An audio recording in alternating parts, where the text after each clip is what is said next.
दोस्तों, जय श्री राम और पुनः स्वागत है आपका इस यूट्यूब चैनल में। और हम अभी जो हिस्ट्री ऑफ इंग्लिश लिटरेचर पढ़ रहे हैं, आज ओल्ड इंग्लिश के बाद मिडिल इंग्लिश भी पढ़ा हमने। मिडिवल इंग्लिश लिटरेचर को पढ़ने के बाद आज जो बारी आती है वो आती है रेनेसा पीरियड की।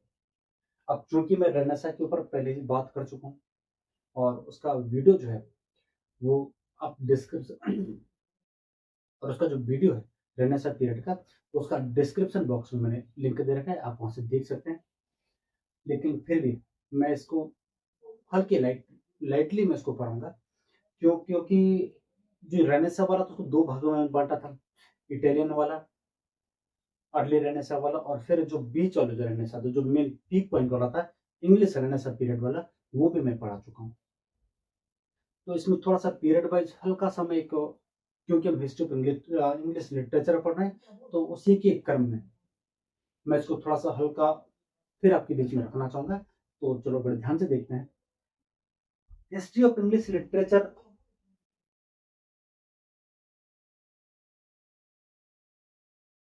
हिस्ट्री ऑफ इंग्लिश लिटरेचर में जो रेनेसा का पीरियड है वो इंग्लिश रेनेसा 1500 से 1660, मतलब इंग्लैंड में जो रेनेसा चला है वो 1500 से 1660 के बीच में है।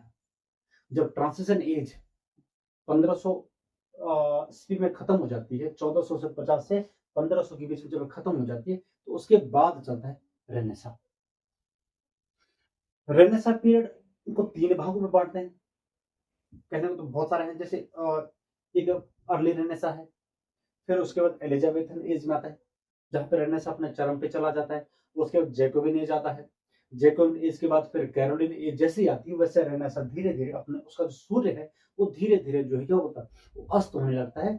और उसके बाद जैसे कैरोलिन के बाद कॉमनवेल्थ एज आती है, जिसको प्यूरिटन एज बोला जाता है, 1649 से 1660 के बीच में। तो वहां तक जो रेनेसा है ये लगभग लगभग इसका सूरज लगभग अस्त हो चुका है। और 1660 में जैसे न्यू क्लासिकल एज आती है, और न्यू क्लासिकल एज में जैसे रेस्टोरेशन पीरियड आता है, उसके बाद रेनेसा पूरी तरह से गायब। रेनेसा क्या है? पुनर्जागरण। अब शुरुआत इसकी 1453 1453 ईस्वी में, जब तुर्की जो थे, तुर्की के द्वारा जब कॉन्स्टेंटिनोपोल के ऊपर जब आक्रमण करा जाता है, और कॉन्स्टेंटिनोपोल जो है कस्तुनतुनिया जिसको बोलते हैं आज के टाइम पे, जब वो उसका सूर्य अस्त हो जाता है और जब हार जाते हैं, तो उसके बाद रेनेसा शुरू हो जाता है। और उसका मुख्य कारण ये था कि कुस्तुनतुनिया जिसको बोलते हैं कॉन्स्टेंटिनोपल, वहां से जितने भी जो ग्रीक और जो यूनानी जितने भी अच्छे अच्छे राइटर्स वगैरह थे, या जो बहुत स्कॉलर्स वगैरह थे, वो वहां से किसकी तरफ, वो इटली की तरफ आ जाते हैं। वो इटली में आने के बाद जो फ्लोरेंस नामक शहर है, यहाँ से जो उदय हो जाता है रेनेसा का। उसका उदय होने के बाद जैसे जो ग्रीक था, या जो यूनानी जितना भी रहा, या रोमन जो लिटरेचर रहा है, रोमन अंपायर था, ये सब उदय की ओर आ जाते हैं। यहाँ से जैसे वो आगे बढ़ता है, वैसे आर्ट के क्षेत्र में रेनेसां मीन्स होता है revival of art and learning, मतलब पुनर्जागरण, रिबर्थ, पुनर्जागृत हो जाना। आर्ट मैंने कला का, और आर्ट ऑफ लर्निंग, लर्निंग मैंने सीखने का। अब वो साइंटिफिक क्षेत्र हो सकता है, वो क्लासिकल लिटरेचर हो सकता है, वो अन्य जो पॉलिटिकल क्षेत्र हो सकता है। अब रेनेसा में सबसे इंपॉर्टेंट जो रहा है वो रहा ह्यूमनिज्म, मानवतावाद का सबसे ज्यादा यहाँ पे जो है ह्यूमन सेंटर रखा गया।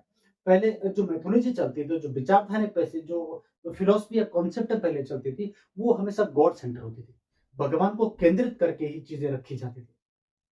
लेकिन जैसे रेनेसा आता है, तो गॉड सेंटर से ये जो मैथोलॉजी है ये बदल जाती है, फिलोसफी किसमें चेंज आती है, ह्यूमन सेंटर हो जाती है। मानव को यहाँ पे केंद्र में रखकर ही उसके बाद जो सभ्यता, जो सिविलाइजेशन हो गया, या जो लिटरेचर होगा, या जो भी पॉलिटिकल या जो मोनार्की जो स्टेबलाइज की जाएगी, वो ह्यूमन सेंटर ही रखी जाएगी।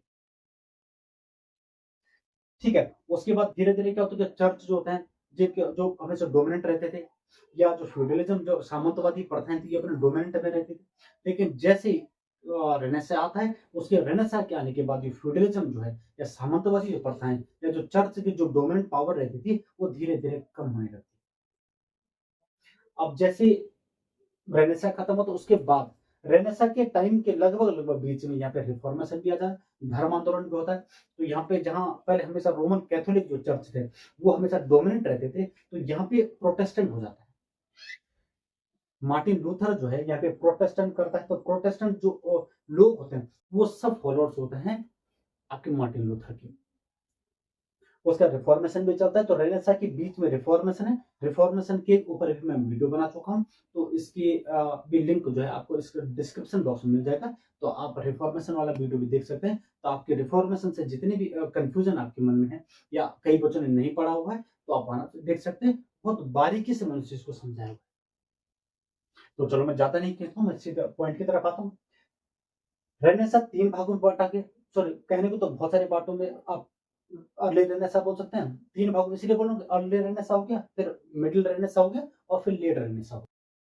हालांकि उसके बीच में जो एज है, जो डायनेस्टी वगैरह जो चलती है, जो वंश उसके बीच में रहे, जिन्होंने सत्ता हासिल करी या जो पूरे शासन किया जिन्होंने इंग्लैंड के ऊपर, वो अलग है। ट्यूडर डायनेस्टी, उसके बाद फिर स्टुअर्ट डायनेस्टी आ जाती है जिसमें चार्ल्स वगैरह चलते हैं। ठीक है, तो यहाँ पे जो अर्ली रेनेसा है इसको ट्यूडर एज बोला जाता है। ट्यूडर एज मैंने 1500 से 1558 के बीच में। अब यहाँ पे क्या होता है कि the renaissance was a broad cultural movement, एक पूरी सांस्कृतिक एक जो मूवमेंट आंदोलन था, दैट बिगिन इन इटली, जिसकी शुरुआत इटली में हुई थी 14th सेंचुरी में, 14वीं शताब्दी में। ठीक है, वहां पे शुरुआत हुआ था। अब यहाँ पे क्या 1500 मार्क्स, ये जो 15वीं जिसको बोलते हैं 15वीं सेंचुरी, 15 जो 100 है, ये marks the beginning of 16th century. इसकी ये क्या है, ये एक संकेत है, इंडिकेट करता है the beginning of 16th century, 16वीं शताब्दी की शुरुआत। अब 16th सेंचुरी ये तो अपने में गोल्डन पीरियड रहा है लिटरेचर के मामले, इंग्लिश लिटरेचर के मामले सुनहरा काल है, इसलिए 16th सेंचुरी को जिसको एलिजाबेथन एज बोले या हम इसको शेक्सपियरन एज बोले, तो ये बहुत डोमिनेट करता है इंग्लिश लिटरेचर के ऊपर। A time when England was under the rule of the Tudor dynasty, ये 16th सेंचुरी तब की बात है जब ये पूरा जो 1500 ईस्वी से लेकर, ठीक है 1500 या हम जिसको बोलते हैं 1500 नहीं, 1509 से लेकर, सॉरी 1485, 1485 से लेकर 1603, जब एलिजाबेथन फर्स्ट जो क्वीन होती है जब उनकी मृत्यु हो जाती है, तो उसके बाद जब स्टुअर्ट एज आ जाती है, स्टुअर्ट डायनेस्टी आती है, तो उसके बीच का जो ट्यूडर डायनेस्टी, जो ट्यूडर वंश के जितने भी शासक रहे हैं, चाहे वो जितने भी हेनरी सेवंथ हो, हेनरी एट्थ हो, ठीक है, तो ये जितने भी हैं ये सब शासन स्थापित करते हैं, सत्ता उनके हाथों में आ जाती है और एक पूरी तरह से इंग्लैंड को डोमिनेट करते हैं, ये पूरी शासन करते हैं पूरा इंग्लैंड के ऊपर। हेनरी सेवन 1485 से 1509 तक, जहां तक उसका जो शासन पीरियड रहा है, stabilized stability after the war of roses, जब 1481 1481 ईस्वी में जब वॉर ऑफ रोजेस होता है और वो खत्म हो जाता है, उसके बाद जो पॉलिटिकल जो इश्यूज रहे हैं, जो राजनीतिक जो इश्यूज रहे हैं, तो वो क्या होता है, वो पूरे डगमगाने लगते हैं। तो उसके बाद ये हेनरी सेवंथ एक ऐसा जो मोनार्की का एक राजा, ऐसा राजा रहा है जिसने सबसे पहले क्या कर इसको स्थायी लाया, स्थापित करा, और जो पॉलिटिकल शांति जो राजनीतिक शांति, जो अशांति चल रही थी, अनरेस्ट चल रहा था, उसको पूरी तरह से स्थापित करा इंग्लैंड में। फिर हेनरी एट्थ, हेनरी 1509 से 1547, 1509 से 1547, लगभग 38 ईयर्स जिसने शासन करा है इंग्लैंड के ऊपर, ब्रॉड ह्यूज चेंजेस। ये ऐसे महाराज थे, ऐसे राजा रहे जिन्होंने बहुत सारे परिवर्तन करे, स्पेशली द इंग्लिश रिफॉर्मेशन। सबसे जो खास बात है वो धर्म आंदोलन, जो इंग्लैंड में जो धर्म आंदोलन चला है, ठीक है, उसको सबसे पहले धर्म सुधार आंदोलन जिसको बोलते हैं, उसमें सबसे ज्यादा चेंजेस लाए वो किसके काल में, हेनरी एट्थ के काल में, which broke England's ties with the Roman Catholic Church। अब यहाँ पे क्या हो कि जो संबंध थे इंग्लैंड के, जो संबंध थे रोमन कैथोलिक चर्च के साथ, उनके साथ जो संबंध है वो तोड़ दिए, क्योंकि रिफॉर्मेशन पीरियड है, तो रिफॉर्मेशन में जो प्रोटेस्टेंट है, प्रोटेस्टेंट भी क्रिश्चियन का एक भाग रिलीजन का, तो वो भी डोमिनेट करने लगे, मतलब धीरे धीरे वो आगे आने लगे, इससे रोमन कैथोलिक जो लोग थे या जो ये चर्च था, ये धीरे धीरे पीछे होने लगे, बैक होने लगे। हेनरी एट के बाद आता है एडवर्ड सिक्स, 1547 से 1553 तक, 1553 तक का जो शासन काल है, मतलब 6 साल, 6 ईयर ये क्या करते हैं, ये रूल ओवर करते हैं इंग्लैंड के ऊपर, प्रमोटेड प्रोटेस्टेंट। ठीक है, फर्दर अब एक एकदम जो प्रोटेस्टेंटिज्म होता है, Protestantism, Protestantism, Protestant Protestantism Protestantism, ये क्या करते हैं, प्रमोटेड प्रोटेस्टेंटिज्म, फर्दर आगे जो प्रोटेस्टेंट जो वाद चल रहा था, जिसको मार्टिन लूथर ने शुरू करा था रिफॉर्मेशन पीरियड में, उसको आगे ले जाते हैं। And encouraging translation of the Bible into English, और यहाँ पे लोगों को क्या करते हैं, प्रोत्साहित करते हैं कि क्या करिए, कि ट्रांसलेट करिए, अनुवाद करिए, जो बाइबल है जिसको लैटिन में लिखा गया था, ये अन्य लैंग्वेजों में इसको लिखा गया, पहले से ट्रांसलेट किया गया, इसको इंग्लिश में ट्रांसलेट करने के लिए, इंग्लिश में अनुवाद करने के लिए क्या क्या इसको प्रमोट किया गया। किसने कहा? एडवर्ड सिक्स ने। अब उसके बाद जब 1553 में जो एडवर्ड सिक्स जब उनके डेथ हो जाती है, तो उसके बाद मैरी फर्स्ट ये क्वीन आती है। तो 1553 से 1558 5 साल तक इनका जो शासन काल रहा है, ये अटेम्प्टेड टू रिस्टोर कैथोलिज्म। ये क्या करती है कि कैथोलिज्म जो होता है, जो कैथोलिज्म की जिसके अगेंस्ट में पूरा इंग्लैंड खड़ा है, उसको क्या करती है, रिस्टोर करती है, पुनर्स्थापित करने की कोशिश करती है, और क्रिएटिंग रिलीजियस टर्मोइल, और इससे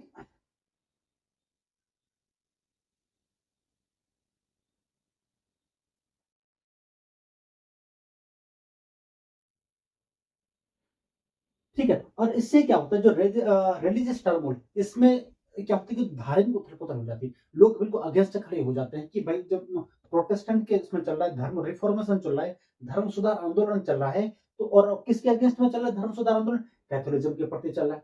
अब कैथोलिज्म को जब मैरी फर्स्ट जब इन्होंने ट्राई करा, कोशिश करा कि इसको क्या कि इसको रिस्टोर करा जाए, तो जनता जो फिर उनके अगेंस्ट होगी।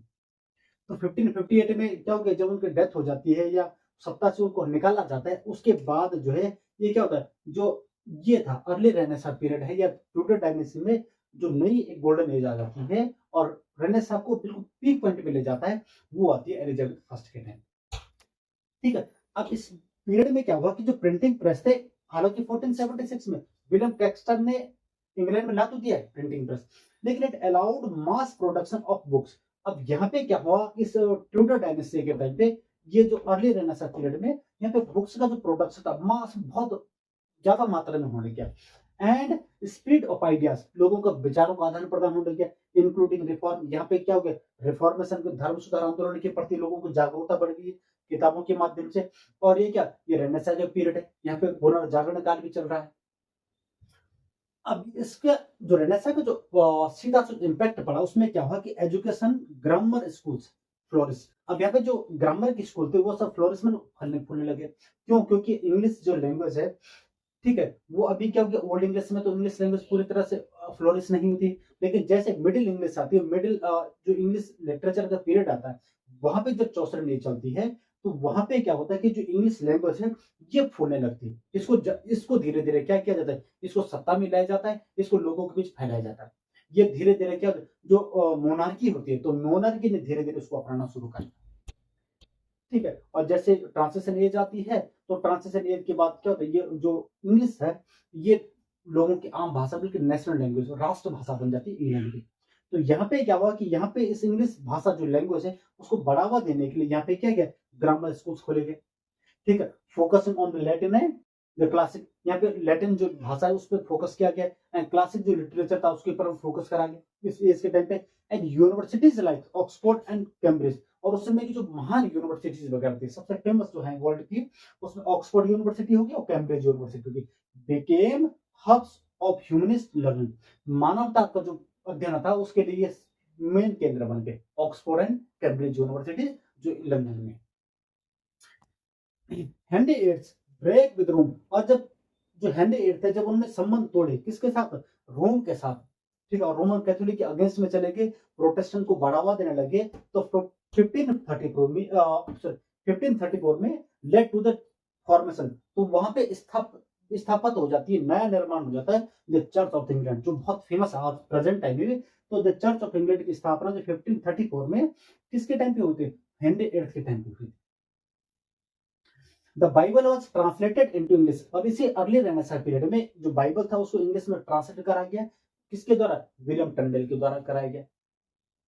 इसके बाद सर थॉमस वेब, ये ऐसा व्यक्ति था, ऐसा राइटर था, introduce sonnet form into English. ये व्यक्ति था जिसने जो सोनेट की फॉर्म को इंट्रोड्यूस करा था इंग्लिश में। और ये जो सोनेट फॉर्म थी, ये कौन सी थी, ये पेट्रार्कन वाली थी। जो पेट्रार्कन इटालियन जो सोनेट फॉर्म थी, इसको इंग्लिश में इंट्रोड्यूस करा था सबसे पहले थॉमस ब्लैक ने, इसीलिए इनको फादर ऑफ इंग्लिश सोनेट बोला जाता है। उसके बाद his poetry explore the themes of love, और इनकी जो पोएट्री थी, इसका मुख्य जो थीम था लव था, प्रेम के बाद ठीक है, फॉर्चून में भाग्य की बातें होती है, डिसइल्यूजनमेंट होता था, डिसइल्यूजनमेंट मीन्स होता मोह भंग की बातें करी जाती थी। उसके बाद हेनरी हावर्ड, जिनको अर्ल ऑफ सरे बोला जाता है, हेनरी हावर्ड, अर्ल ऑफ सरे, इन्होंने जो है ये इंग्लिश सोनेट, जो जिसको शेक्सपियरन सोनेट बोला जाता है, उस फॉर्म को जो डेवलप करा था, ये करा था हेनरी हावर्ड ने, या अर्ल ऑफ सरे जिनको बोला जाता है, जो कि rhyme scheme A B C D E F G G, जो राइम स्कीम है ये डेवलप किसके द्वारा करी गई, अर्ल ऑफ सरे द्वारा करी गई। लेकिन इसका जो मोस्ट पॉपुलर जो सोनेटेरियन रहा है या मोस्ट फेमस जो पोइट रहा है वो विलियम शेक्सपियर रहा है। तो आपसे कभी पूछा जाता है कि जो शेक्सपियरन सोनेट है या जो इंग्लिश सोनेट है उसकी जो राइम स्कीम वो किसके द्वारा डेवलप करी गई, तो ये किसके द्वारा करी गई, हेनरी हावर्ड द्वारा करी गई, ये बात हमेशा ध्यान रखना। अब इसी टाइम पे ब्लैंक वर्ड्स का यूज क्या किया, सबसे पहले इंट्रोड्यूस करा गया, तो ब्लैंक वर्ड्स को लिटरेचर में अनराइम्ड, जैसे अनराइम्ड स्कीम होती है जिसमें आइम्बिक पेंटामीटर का प्रयोग किया जाता है। ठीक है, अब लेटर इसका बाद में यूज किसने, विलियम शेक्सपियर ने, मार्लो ने अपने वर्क्स में बहुत इनका यूज करा है। उसके बाद थॉमस मोर, जो टॉमस मोर था जिन्होंने यूटोपिया लिखी थी 1516 में, रिटन इन लैटिन, जो लैटिन भाषा में लिखी गई थी, ये एक्सप्लोर्ड आइडियल सोसाइटी, इसने एक ऐसे आदर्श समाज की स्थापना के लिए क्या किया था, एक लिटरेचर, एक लिटरेरी वर्क लिखा था जो कि सोसाइटी के लिए या उस समय के जो समाज चल रहा था उसके ऊपर एक गहरी छाप पड़ी। एक अमेजिंग जिसको सोसाइटी बोलते हैं, ऐसा समाज जो कि काल्पनिक समाज है, एक आदर्श समाज की स्थापना के लिए क्या किया उन्हें यूटोपिया लिखा। रिफ्लेक्टेड रेनेसा ह्यूमनिज्म, और इसमें क्या दिखाया गया, किस चीज का प्रतिबिंब दिखाया गया, ये जो भावना दिखाई गई रेनेसा ह्यूमनिज्म की, रेनेसा पुनर्जागरण का जो मानवतावाद जो समय रहा है उसका एक कहते हैं रिफ्लेक्शन, प्रतिबिंब जो उन्होंने उठाया है यूट्यूब के माध्यम से कि रेनेसा हो रहा है, तो रेनेसा में ह्यूमनिज्म जो है, ह्यूमनिज्म में किस प्रकार की आइडल सोसाइटी की आवश्यकता है, ये यूट्यूब के माध्यम से टॉमस मोर ने एक विचार था। अब मेडिवल जो मोरालिटी प्ले थे, ठीक है, जैसे लाइक एवरीमैन जो लिखे गए थे, कंटिन्यू टू बी पॉपुलर, क्योंकि इस टाइम पे ये जो अर्ली रेनेसां था तो यहाँ पे अभी तक जो ड्रामा वगैरह थे वो पूरी तरह से न तो डेवलप थे और नहीं इतने ज्यादा पॉपुलर थे। तो यहाँ पे क्या किया, जो मेडिवल इंग्लिश लिटरेचर पीरियड रहा है तो वहां पे जितने भी वो नाटक जो प्लेस वगैरह लिखे, ड्रामास वगैरह लिखे गए थे वो अभी तक यहीं तक फेमस चलते रहे, वो यहाँ कंटिन्यू चलते हैं, क्योंकि यहाँ पे नए प्रकार के किसी प्रकार के ड्रामा नहीं करे गए, नहीं लिखे गए। अब यहाँ पे क्या, राइज द मर्चेंट, ठीक है, एक तो व्यापारिक वर्ग जो क्लास थी वो बढ़ने लगी, उनकी उन्नति होगी। एक्सपेंशन ऑफ ट्रेड, अब व्यापार बढ़ने लग गया, ठीक है, वयास जो बिगेन, समुद्री यात्रा शुरू होगी 1498 में, जैसे यहाँ पे रेनेसां शुरू होता है उससे 1498 में, इंग्लैंड में आने से पहले रेनेसां, तो उससे 1498 हो गया या 1492 हो गया, जैसे अमेरिका की खोज होगी या जैसे इंडिया की खोज होगी, ईस्ट का जो देश है उसकी तरह समुद्री मार्ग खुल गया है। तो उसके बाद क्या होगी कि लोगों की जो रुचियां बढ़ गई है समुद्र यात्रा के माध्यम से विभिन्न देशों में ट्रेड करने की, व्यापार करने की, और मर्चेंट जो क्लास थी ये बहुत ज्यादा बढ़ गई। ठीक है, और यहाँ पे इसी जो अर्ली रेनेसां पीरियड था यहाँ पे लिटरेचर की मैं ऑलरेडी बात भी कर चुका हूँ, तो लिटरेरी दो फॉर्म्स जो नई फॉर्म इजाद होती है, sonnet and blank verse, England में। अब सोनेट वैसे तो इटालियन चला आ रहा है लेकिन यहाँ पे इंग्लैंड में एक सोनेट और ब्लैंक वर्स जिसको इंट्रोड्यूस कराया जाता है इंग्लिश लिटरेचर में, ये फलने फूलने लगता है। तो साथियों, ये अर्ली रेनेसां का पहला ट्यूडर जो डायनेस्टी है उसके बारे में, ट्यूडर एज का है। अब इसके बाद शुरू होगा एलिजाबेथन एज जो कि सबसे फेमस है, तो उसकी मैं अलग से वीडियो बनाऊंगा ताकि आपके मन में इसके कंफ्यूजन ना रहे और वो थोड़ा बारीकी से उस चीज को देखेंगे। तो मिलते हैं तब तक नेक्स्ट वीडियो में, तब तक के लिए धन्यवाद। जय श्री राम।